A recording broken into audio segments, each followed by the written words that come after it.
Welcome to the Food Junkies Food Addiction Summit.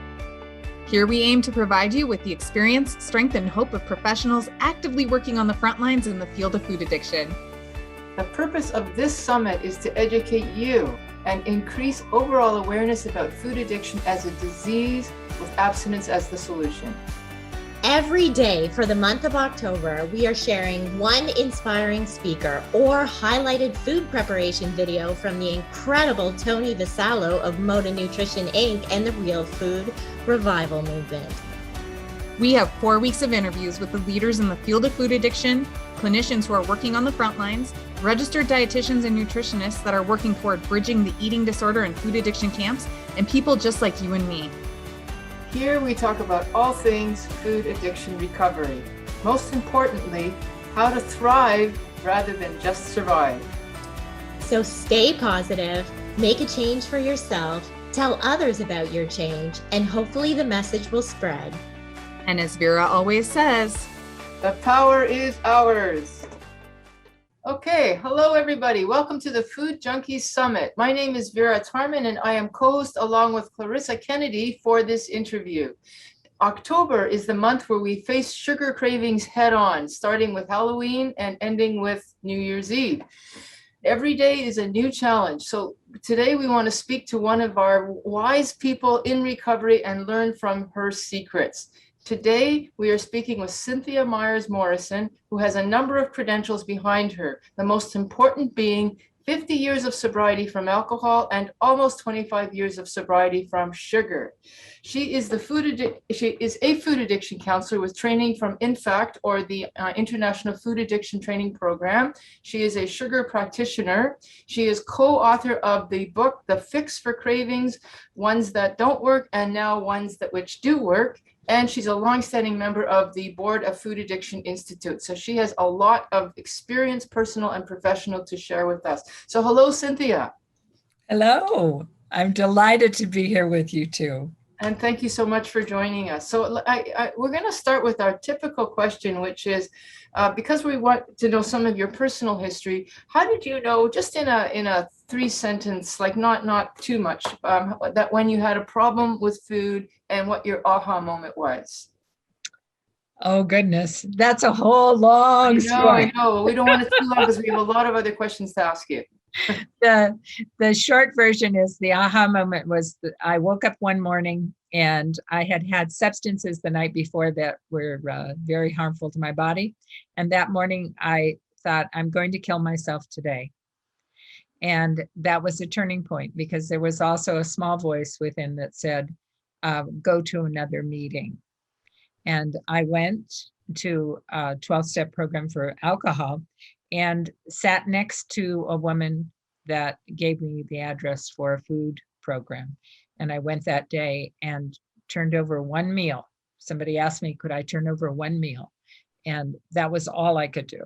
And that was the beginning of the 23 plus years of not eating grain and sugar. Can you give one example for our listeners of how bad it was that made you feel like you had to get out of that life of being a food addict? Just give us one story that we can identify with. The contrast is that I had the job that I'd always wanted. I had a new car. I had a new condo. You know, I didn't have a wonderful boyfriend in my life, but that was on again, off again at different times. So there wasn't anything bad in my life at that time, except the food and my weight. I had lost 25 pounds in the previous year and could not lose anymore. And that took me down to just hovering at 200 pounds. And I'm 5'4" tall. So it was hard on my feet, hard on me. But that one set of substances that particular night made my joints ache in a way that I was used to aching joints, arthritis, all of that, the inflammation in my body, but this was horrible. And the foggy head, I just thought, I cannot go on this way. I can't live this way. And killing myself was the only option that particular morning. Okay. And then you said that you found this group and you turned over your food. So what does that mean for people? It means that this person came up to me in the meeting after the meeting and she said, can you turn over one meal? And I was used to different food programs where you commit the food that you're going to eat for the next day. And that meant specifically the quantities, the particular specific foods that I would consume, and that I would turn those over to her, and that it would be a covenant between her and me and with God, with a higher power, which I wasn't believing at that time. So, but whatever, I would turn it over to her, and I would give her the food that I would eat that one meal that night. And the next morning I called her and she asked for the food for the 3 meals for that next day. And that meant that you couldn't eat anything in between or change Mhm. it, not without speaking to her and getting her And approval, essentially. and probably not without changing it, period. It for the first 90 days, it meant that I had to plan ahead. And if I didn't think I had enough of this vegetable, I had to say 2 vegetables so that the quantity ended up the right way. And did you find that kind of, but now somebody hearing that might be going, oh my God, commit to somebody. Are you kidding? Did you find that kind of rigor overpowering, like demanding, like a little bit crazy? Initially, yes. Yes, absolutely. But after a bit, it became so comforting because previous to that, I had food in my head all the time. What I had eaten, what I hadn't eaten, what I was going to eat, what I wanted to eat. Oh my gosh, I don't have enough to eat, et cetera, et cetera. This quieted all of that because I figured out what I was going to eat. I wrote it in my little book. I set it to this sponsor early in the morning. It was all done for the whole day. It was all turned over. And Right. literally, I didn't have to think about it anymore. It was already packaged in my little bags to go to work with me. And for the first year, I carried my breakfast, lunch, and dinner with me almost every day because it was so much easier for me. Right. Now, not everyone does that, but for me in the job, in the situation I was in then with a crazy schedule, Yeah. it really helped me to be relaxed about my food for the first time. Okay, so before Chrissy takes over, I just want to ask you, so would it be fair to say that the obsession that you had around food was this percentage, and then when you started doing this, where did it go? Did it get less of a percentage? Like in terms of how much you thought about food in a day, how was it before and how was it after? I did so many things in a day. So it seems strange now for me to say my head was always thinking about food before program. Always, constantly. 100%. 100%. But I was doing lots of other things. So I was only thinking about the food. But then afterwards, I thought about it for 2 hours on the weekend because I would prepare all of my proteins and measure them, put them in the freezer in little containers. Everything was already done except for making my salads each day at the end of the day to be ready for the next day. And everything was mostly done. I mean, I made the life very simple. So those 2 hours each weekend, plus maybe 15, 20 minutes, plus the actual time that I ate my meals. That was it. So not 100%. You went from 100% down to, it sounds like what, 20%? Yeah, I would say 20%, if that. I think listeners need to hear that because it sounds like what you're doing was insanely over the top, but in fact, it was a huge release. Huge. So that was your first year of recovery. Anyway, Chrissy, do you want to pick it up from there? Yeah, I'm just wondering. So now, 23, almost 25 years later, are you still as rigid? What has changed around your food? Oh, good question. Lots of things have changed because I still turn it over.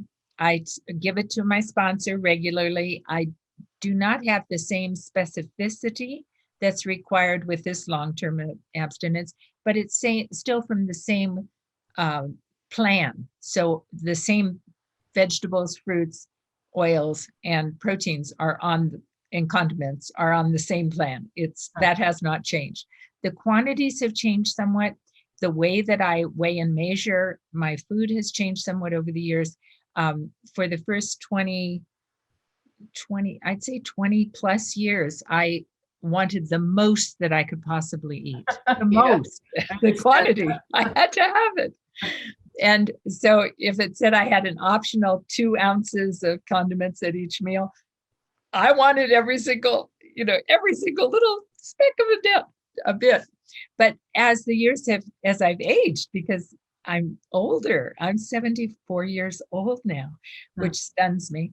But the fact is that I don't want the quantity of food that I used to want. And so I measure my food in cups now and with a scale. So it's considerably less volume than it once was. But I have the same choices, and I use more of the choices on the plan than I used to.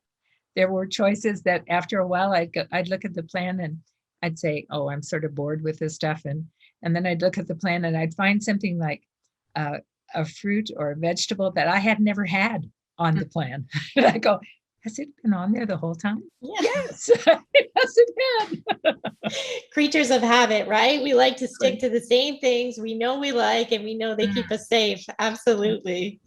So what would you say has been one of the number one secrets of success that you've had in maintaining this long time sugar-free sobriety?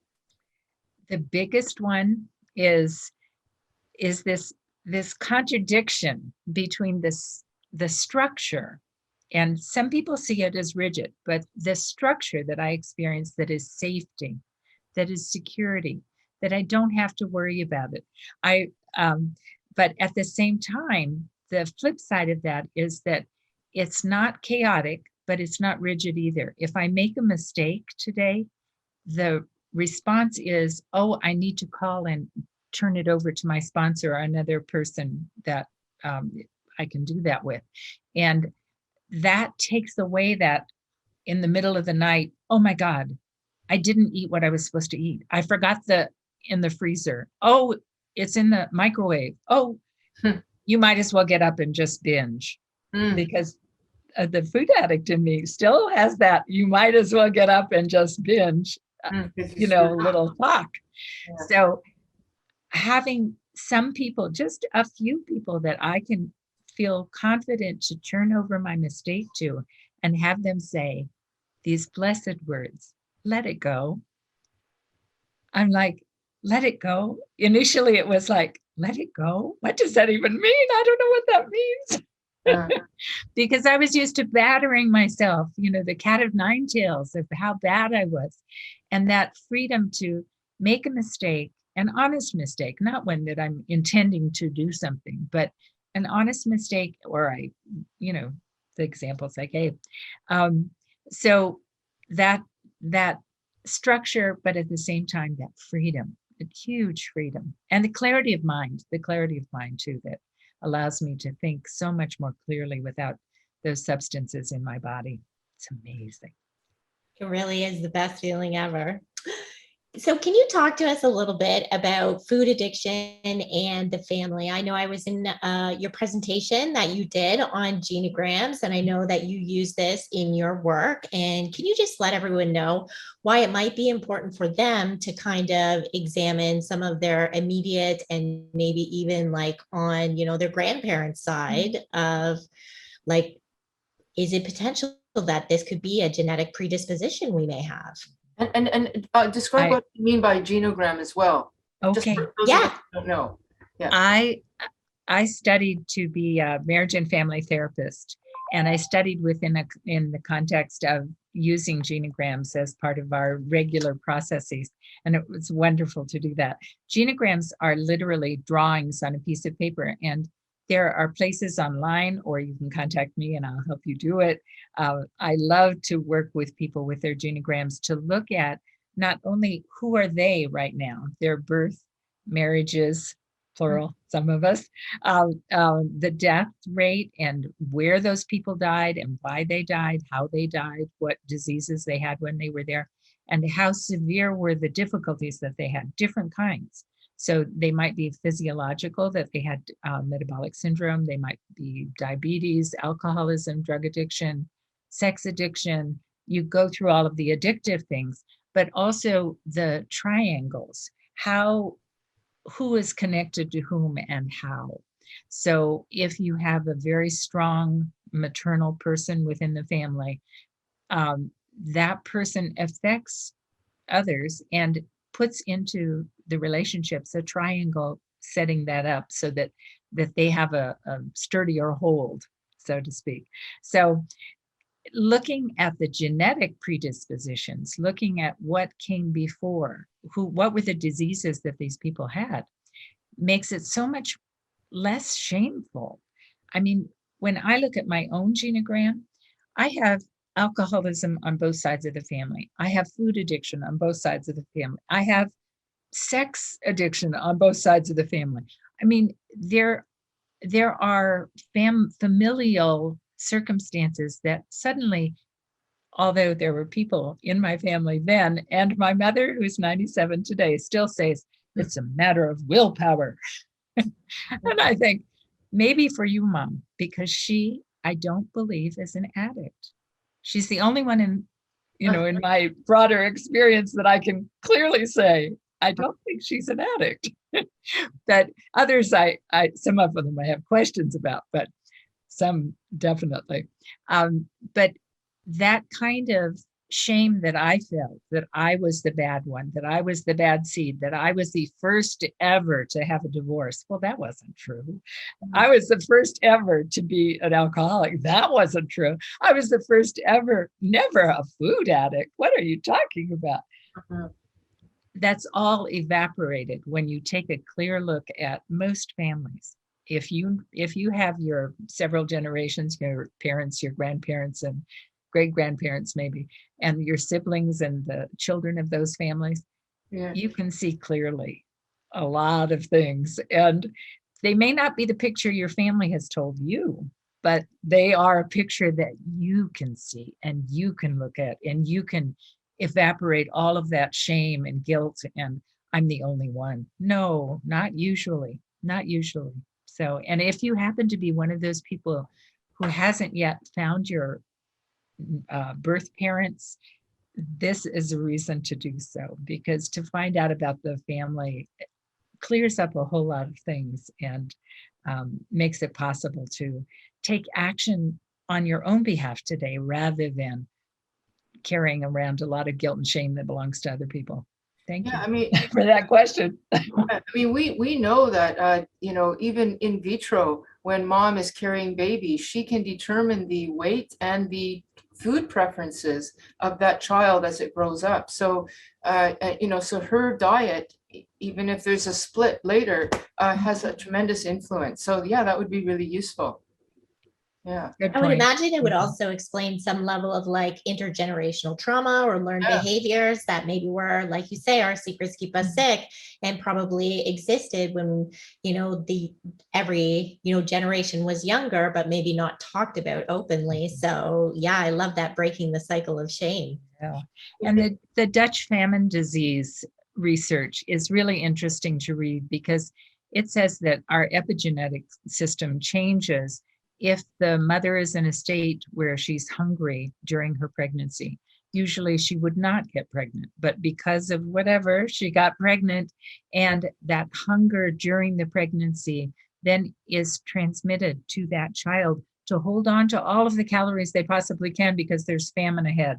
And that goes on to the next generation and the next generation until we break the cycle to look at how epigenetically we can change now the neuroplasticity of our brains. There's so much that we know now that Yeah. wasn't known before.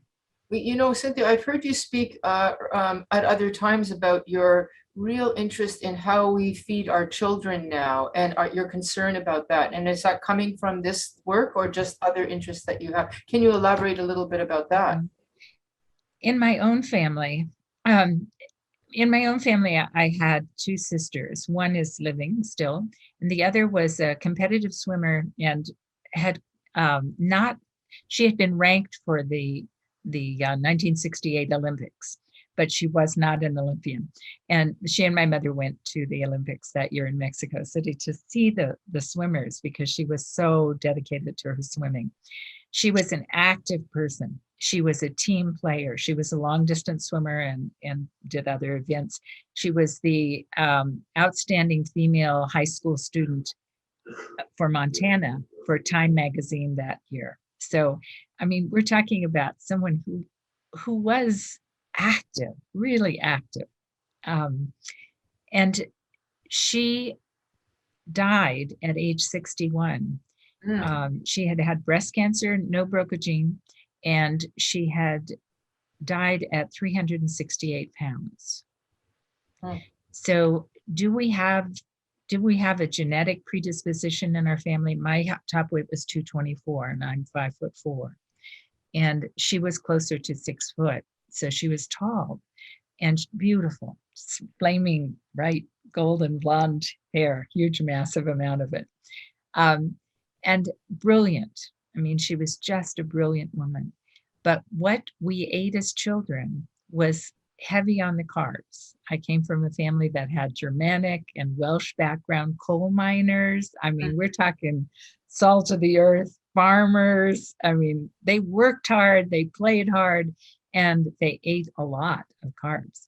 And a lot of bread and potatoes.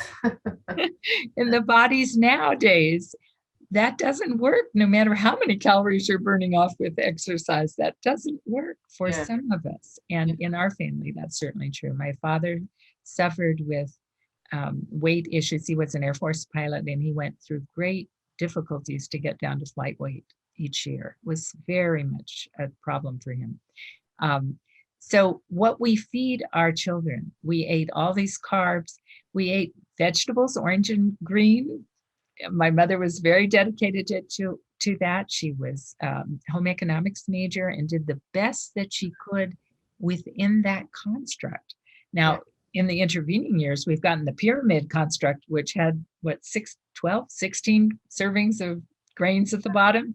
Yeah. Oh, and feeding so many fruits to children. We went to the five fruits and vegetables, and the kids didn't want to eat vegetables, so they were eating all fruits. And fruit is metabolized in the liver, and our children are getting fatty liver disease, non-cirrhotic fatty liver disease, non-alcoholic fatty liver disease, huge influx of children. And Robert Lustig's book, Metabolical, is a good example of sharing that information. Yeah. We cannot keep feeding our children the way that we did in the past. They're not working in the fields. They're not. They're sitting in front of computers all too much with COVID. And their lives are not the same as they once were. And the high fructose corn syrup that's on all of the shelves in the market virtually, that's processing in the liver as well. We don't want our children to be eating sugar. We don't want them to be eating high fructose corn syrup.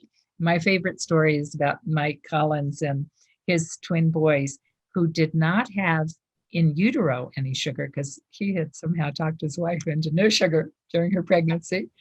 And for 6 years after that, they didn't have sugar at all.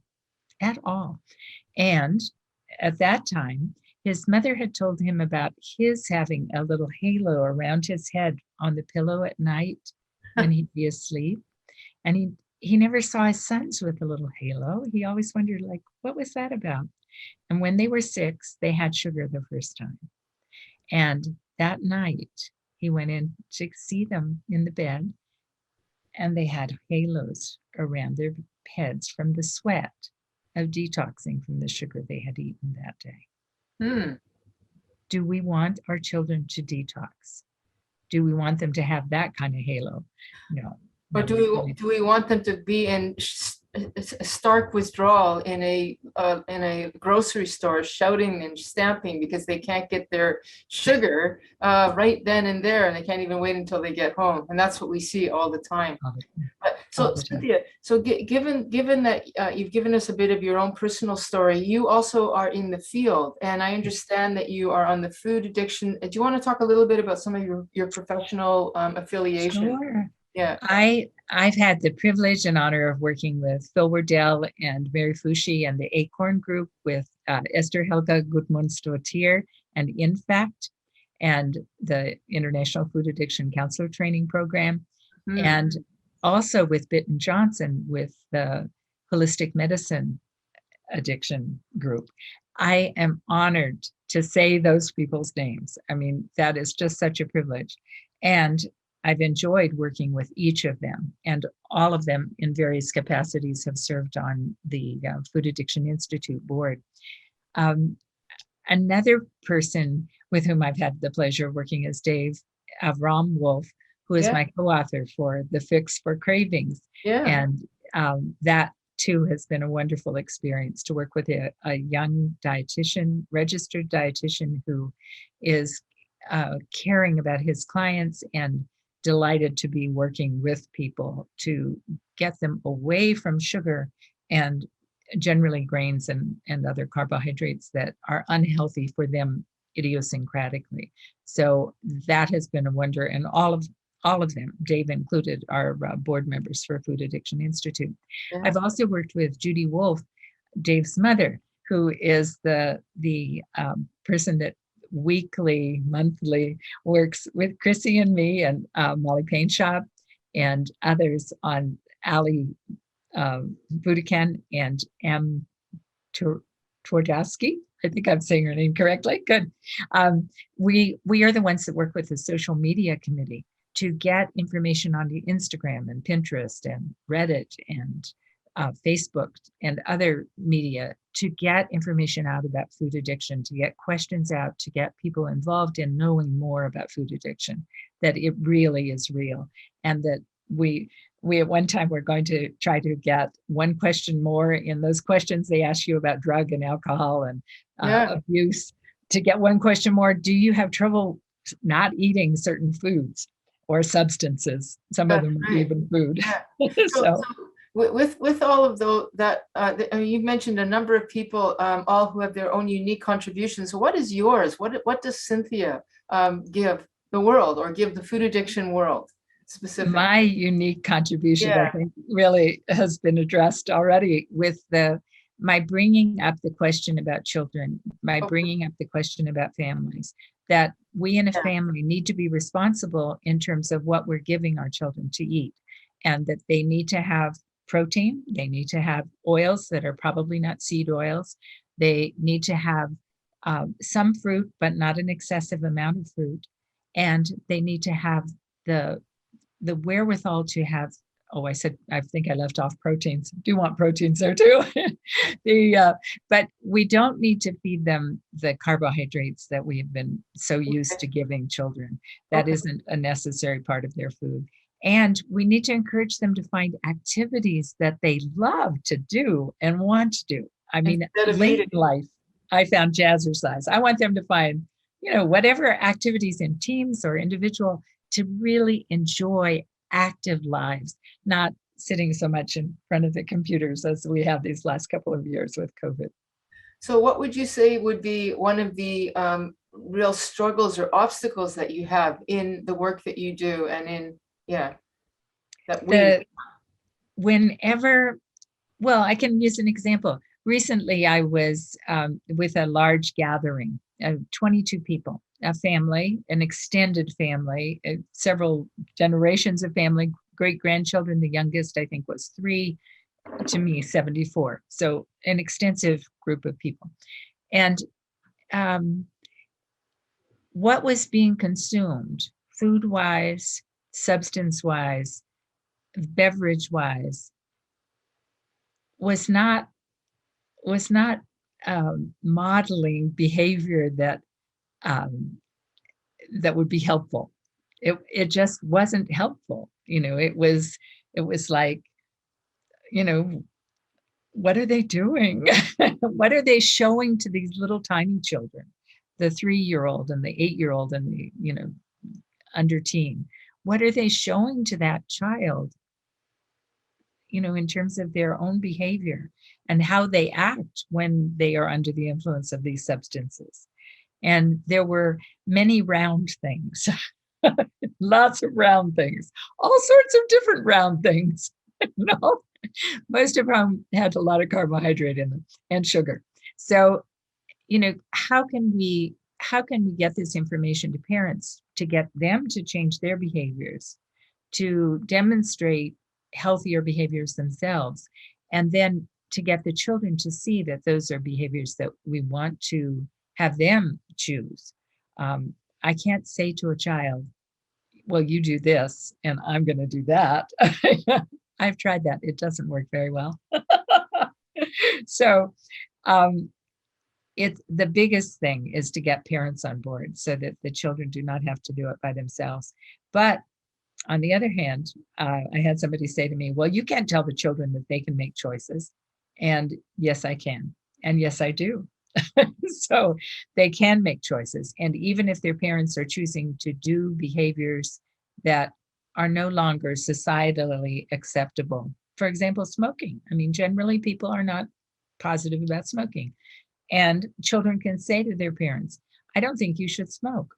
My little sister saying that to me did make a difference. It aggravated me, but eventually I did quit smoking. And she learned that in school. And Robert Lustig has told us repeatedly that we have a 20-year time lapse. We have to teach the ones here in the schools what we want them to do later in their life with their children, because the ones that are adults right now, it's a hard fight. I'm going to interrupt because I just gotta ask you this question. I have people saying to me, you gotta let the child choose whether they get to have their candy or not, or whatever it is. And I want to throttle. Well, I get frustrated with that because maybe you can choose between potatoes or like one fruit versus one vegetable, but do we have to give our 3-year-old the choice or not? Like there's this implicit assumption that they get to choose whether they eat this food. So opinion about that. And then I was talking a very different choice. I was talking about the choice to do something quite different than what their parents are doing. So the child who says, I'm not going to smoke, and I'd rather that you didn't either, mom and dad. And the same thing with us as adults who are perhaps eating things that are not the healthiest, that the child can say, I'm not going to eat that. And I don't think you should either. And that would be sugar, high fructose corn syrup. We can make the list longer, but at least those things to start with. The beverages that have sugar and no value at all, to stop that immediately. Yeah, I love that. And I think it's so important. I'm wondering, in your 23 years of sugar sobriety, I imagine there's been some struggles for you in maintaining this. If I am just new to this game, I can't even comprehend getting to 23 years. So can you talk a little bit about those challenges, how you work through them? Is there still things that you struggle with and like have to work on? And what do you do for your recovery daily when you're at 23 years? Yeah, and we're talking Halloween, we're talking Christmas coming. Those are big time challenges. When I was a teacher for many years, and my favorite grades were 8th graders, 7th, 8th, 9th graders. And at Halloween, there would be articles saying, oh, sugar is not a problem for children. And I would think, have those people been in a school the day after Halloween? Have they been in the school? Children are leaping off the ceiling. There is a physiological difference. So anyway, that's a whole aside. The thing with all of these, the questions, so many questions all of a sudden. I have had challenges. At the beginning, the challenges were just the mechanics of a busy life and cooking everything 2 hours on the weekend. So now it's very popular to talk about batch cooking. That's what I did. I did that 23 years ago, and it works. It works very easily. It works like my husband and I will put, 3 or 4 different pieces of meat and poultry into a huge crock pot, and we'll cook them all together overnight. And it's a flavor that we like that's in there, just the proteins, but all different kinds. Pack them up in serving sizes, put them in the freezer. That is so quick, so easy. And I can go to the freezer, take something out, and it's heated in a minute, 2 minutes, so that my proteins are all done. I can do the same thing with vegetables, large vegetables. I used to cook huge pieces of vegetables and then portion them and bag them and put them in the freezer. So all of those things were mechanical things that it took me time to be able to figure out how to do it. I had trouble with things like milk in my eating plan counts at 1/4 of a whole protein. So I could have 4 times as much milk. I had a foggy brain. I mean, really foggy brain. And I could not figure out the 4 times. It just didn't work. I kept making mistakes. I'd forget to drink it. It was in something else and I'd forget to drink it. Back to day 1, they say. And I was like, well, I'm going to be skinny before I'm day 2, which could have been. It took me a while. But finally, I decided I can't have milk. I can't drink milk. That's all. That's a simple solution to a complex problem of multiplication I couldn't do. So that took care of, I mean, that kind of simple problem, simple solution. But those were the ones that I dealt with then. Over the years, I had more complicated ones. My mother took me and my sisters to England on the anniversary of my father's death.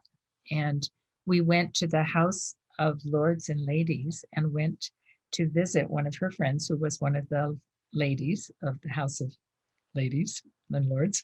And we were going to have a meal at her invitation. And they have lots of comfort foods on the menu there. Isn't that interesting? Stress, a lot of comfort food.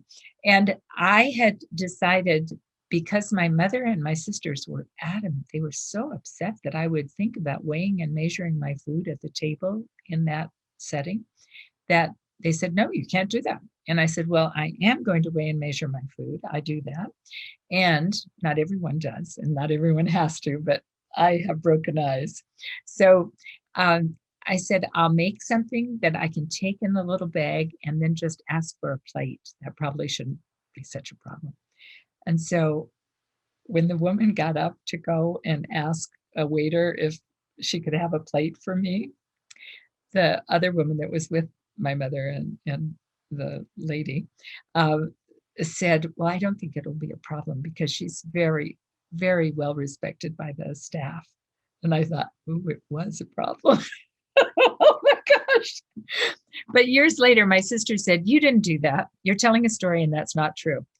I was on the other side of the plants, those plants and flowers in the middle of the table. I was on the opposite side from her. She didn't see what I ate or what I did, but I did it. I did it. I did. So that was an example of asking for what I wanted. I explained to her that I had weighed 100 pounds before, et cetera. That was an uncomfortable emotional experience. And I had my delicious little meal. I had a meal in waiting for a taxi when I was almost getting married to this husband of 22 years. And we were in line for a taxi at a very busy time in Las Vegas. And we were going to be married in another hour or so, but they were going to eat dinner afterwards. It was time for me to eat dinner. And I had prepared a delicious meal, but I ate it standing in the taxi line. And that was my wedding dinner. So those kinds of things. Now, quick to present day. Present day, I have, problems that have to do with just my body over the years. And so they're tweaking things now. You know how doctors tweak things, Dr. Vera? So they're tweaking something and they tweaked it. And I had several negative responses to what they were tweaking. And I told them that. And they said, well, what we expected to happen we were trying to make something better. It didn't change at all. You just had the negative consequences. So those are the kinds of things that I have today. The kinds of things of having to deal with, I live at a high altitude in Albuquerque, New Mexico. We're a mile high city. So while I had some difficulties, with breathing at night at this age, et cetera, at this altitude, I have more difficulties. So a CPAP machine I had to add into my regimen. Those are the kinds of difficulties, not about the food specifically, but about a body that's aging, a body that's changing. And I don't know about other food addicts, but this one doesn't like to change. Yeah, and if you were to go into the hospital and you have to eat the hospital food, well, you probably would have some plan as I an do. alternative. I do. I had a hip replaced and Oh, I wow. took my food with me for the meals that I was going to be there and arranged for people to bring to me the things that I needed in addition to what they had on the menu at the hospital. Um, and I got out of the hospital as quickly as possible. Uh, that's a very good thing. And I was back doing jazzercise 3 weeks later because I had been practicing in advance, had the replacement, did all the therapy exactly, and followed directions, which, I've learned how to do that in these food Yeah. programs. So what I really hear you saying there is that you don't leave things to chance. Like you plan all of this stuff and you take seriously your food plan. What about outside of the food plan? I mean, it's what you do. Your recovery is far more than just not eating sugar and carbs. What It else is. do you do It to is. ensure your recovery Um, that you can tell others about? I pray, I meditate. Those are things that I did sporadically earlier and more consistently as time goes on. They matter to me more and more. I'm calmer as a result of them. I used to be a rageaholic, and the people who know me now don't experience me in that way. So it's a major shift. I do my 3 meals a day with nothing in between. I strive to get 8 hours of sleep, between 7.5 to 8 hours of sleep per night. It takes a little extra time in the bed to do that. So I, make arrangements. I have routines, sleep hygiene routines. I have vitamins that I take to supplement, you know, and I regularly see doctors. I have rosacea that, sometimes is more florid than other times, and I keep working on that to try and figure out, what is it that I do that bothers it. Sometimes it's just embarrassment. So oops. See, the the but I continue to work on my physical body, my spiritual body, my emotional body. I've gone to years of therapy in different places for child abuse. I've gotten help for migraines. I've gotten help for, various physiological GERD and Barrett's esophagus. I mean, a lot of things that I've had to address during abstinence. Um, I've worked on, with outstanding therapists about child abuse recovery and the adverse childhood experiences. I mean, they're they're all interconnected. Hmm. I have an active mind. I keep my brain active Yeah. on other things besides food. I And gotta tell folks, you gotta know, Cynthia is always traveling. Every time I talk to her, my first question is, where are you? She's got a home, but I don't know. I don't know how you do it, because that means you also have to manage your food on those planes. But anyway, yeah, so well, you're very active. I carry with me the food that I'm going to eat on the plane. I've prepared it and planned it and brought it with me. And I have to be careful that it's not gooey so that they say, oh, no, you can't take that on the plane. Yeah. And I have had the little dog come and put his paw on my things coming back from Europe. Do not ever hold on to a cloth bag that had bacon in it. Oh, let go of the bag. Let it go. But I travel and I really have found ways to be very expressive about what I'm asking for, to ask for it clearly, specifically, precisely. And if they bring it to me incorrectly, say, oh, I'm so sorry, but this, I can't eat this because it has this on it. I said no sauce. And they'll look at it and they go, oh, you're right. And they take it away. I never knew I could ask. It's amazing. And if I make a mistake, I pick up the phone and I call somebody and ask them what to do. Because 9 times out of 10, they'll think of a simple solution to what I cannot in that moment think of. They will think of a simple solution. It's amazing. Yeah, I love that asking for help piece, right? It's such a key to recovery. So for people who are watching this summit, maybe they're just starting out this journey. What is it? What message of hope could you give them? Or what did you need to hear when you first started this journey? I needed to know that literally I turned over that one meal, and I needed to notice what happened after that one meal. And in my little book, I had a little tiny book that I wrote my food in, and I wrote down what time I ate the meal, because I was supposed to have breakfast and then 4 hours, and lunch and 4 hours, and dinner and 4 hours. Okay. And after all of that, I would then sleep hours. And at that time, I was only sleeping 4 hours a night. So I don't recommend that. That's very hard. HALT, hungry, angry, lonely, tired. Also serious and fabulous, but those are a different thing. But I needed to know that one meal at a time, one day at a time, whatever I was experiencing right this moment, it was going to pass. This too shall pass. I also had a friend that had said to me for many years, I mean, long time, she said, the ground on which we walk is holy ground. And I told you I wasn't very spiritual. I had some language that wasn't spiritual at all. But the ground on which I walk is holy ground, because that spirit of the universe that walks with me always, that protects me, that cares for me, loves me, even when I feel the most unlovable, even when I've made a mistake, even when I said or done something that was just so harmful to the situation, whatever it is.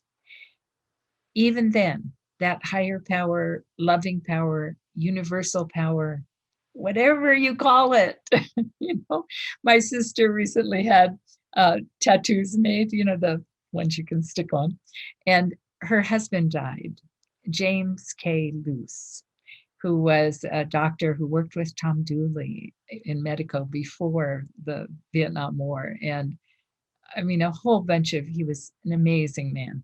But instead of what would Jesus do, it says, what would Jim say? Because he wasn't a person who flaunted anything. His amazing history, his capabilities, he didn't flaunt anything. He just was a kind and loving, tolerant, caring person. So what would Jim say is something that I'm inculcating in my spiritual path now. And that spirit of the universe that he walked with all the time. And he loved birds. And so much of his memorial service was about flight and taking flight. And that we can do that we can fly, that we can be free in the same way that birds are free, to not be hindered by the lodestone that is food addiction. We can really be free. And that spiritual part is huge. It is a spiritual life. One of the ways to get there is service. And one of the things I needed to know at the beginning was that no matter how small the service was, it could be a smile, opening the door for somebody, picking up the garbage, putting it in the garbage can. It did not matter how small it was, but that service to my community was important. And that everything that I did was leaving a legacy of some sort or another. What kind of legacy do I want to leave? What kind of legacy do we want our children to have? What kind of legacy do we want this globe to have?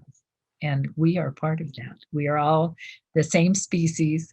My grandniece and I wrote a book some years ago that's in the publishing phase about we are family, and we are family. So nice. Well, speaking of your legacy, you did write a book with David Wolf about the Fix for Cravings. Can you tell us a little bit about the book? What can people expect to find in the book?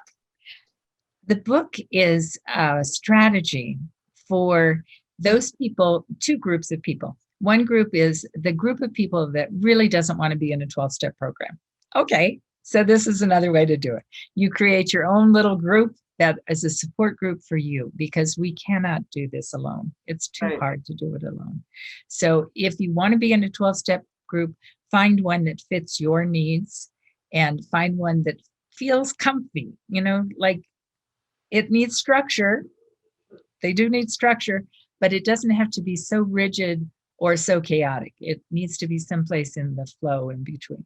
So find that 12-step group if that works for you, or it could be a spiritual group. There are groups within different spiritual organizations that have food related issues too. And your book provides that the book Yeah. the book addresses the other group.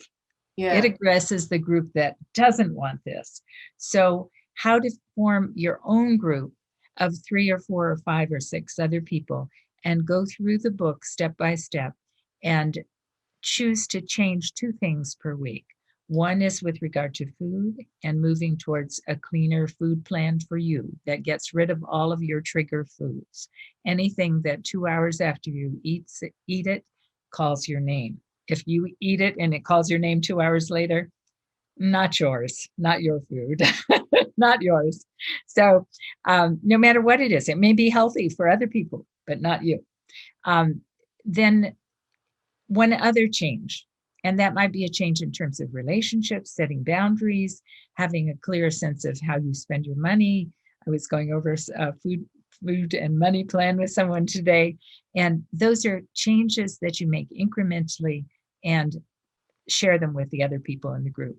And at the end of a period of time it doesn't have to be a long period of time even, you know enough about yourself and about what you can and cannot do to make a plan that works for you. And it doesn't have to be the same plan for the other people who are in the group with you. But that's what the book is about. It's creating that. And Dave put in 2 eating plans. One that is very similar to what I do, but in addition to what I do, there are a whole bunch of foods that are appropriate for vegans and vegetarians. And then another plan that's more keto, a variant, not a wild and crazy keto, but with all those things that some people find very enchanting, but a sort of moderated keto that will get many people to a place where they're able to make clearer choices about their food consumption. So it's a delightful book. It's not long, and it has a lot of stories. Those are my favorite parts. The stories of success, the stories of people who tried it. Some people who've lost 300 pounds, some people that lost a few pounds. One woman who has food allergies, allergic reactions that cause palpitations. And she's almost died numerous times because of the food coloring in things, because of those kinds of things. So her story is a really important one to read. And then there's the story of Barry Elder that tells how to write about your food slips. And when he talks about slips, he's talking about a full dive into a binge, but how to write about it in such a way that you can learn from your experience spiritually, emotionally, and your thinking and your physical body. So it's a wonderful strategy. Sounds great. We will make sure we link it in the show notes as well as with the summit. So we do have a signature question, and it is, if you could tell a younger version of yourself something about food addiction or food addiction recovery, what would that be? I believe that if I could tell my younger self about food addiction and food addiction recovery, I'd say, honey, you might as well get abstinent now, because it's not going to get easier later. And you'll miss out on so much fun being at your right size and clear of mind and having a brain that's working instead of befogged. So do it now. Don't wait. Don't delay. Don't wait until Monday or after Christmas or after Halloween. Do it today. Start now to eliminate sugar, all of its forms. Get rid of it. You don't need it. High fructose corn syrup, get rid of it. You don't need it. And please don't give it to your children ever, because they may get it someplace else, but you don't have to give it to them. So, and last but not least, go ahead. Feed yourself well, not just food, but experiences. Acquisition is not the name of the game. Enjoy your life, have fun, be active, keep your mind active. do the things you want to do and plan and save for them so that you can do them freely with great enjoyment. That's the life. Free. So that is spoken from one of our wise people who has had 23 plus years of food sobriety. So people, please listen. Cynthia, thank you so much for your willingness to speak and share your strength, your experience, strength, and hope about food addiction. Thank you so much. Thank you both for the wonderful questions and for all of the work that you each do, and Molly Paintshaw also with this group. I'm just so thrilled for you that you're doing this work. Thank you, thank you, thank you. Thanks for joining us today on the Food Junkies Food Addiction Summit. If you would like to hear more, tune in every Friday to the Food Junkies podcast, available on iTunes, Stitcher, Spotify, Audible, and anywhere else you listen to your favorite podcast. Subscribe so you'll never miss a show. Don't forget to pick up a copy of Dr. Tarman's book, Food Junkies, which is available on Amazon. If you have any additional questions, both Molly and Clarissa are food addiction professionals and work one-on-one with clients. Their websites and email addresses are available at foodjunkiespodcast.com. As Vera always says, the power is ours.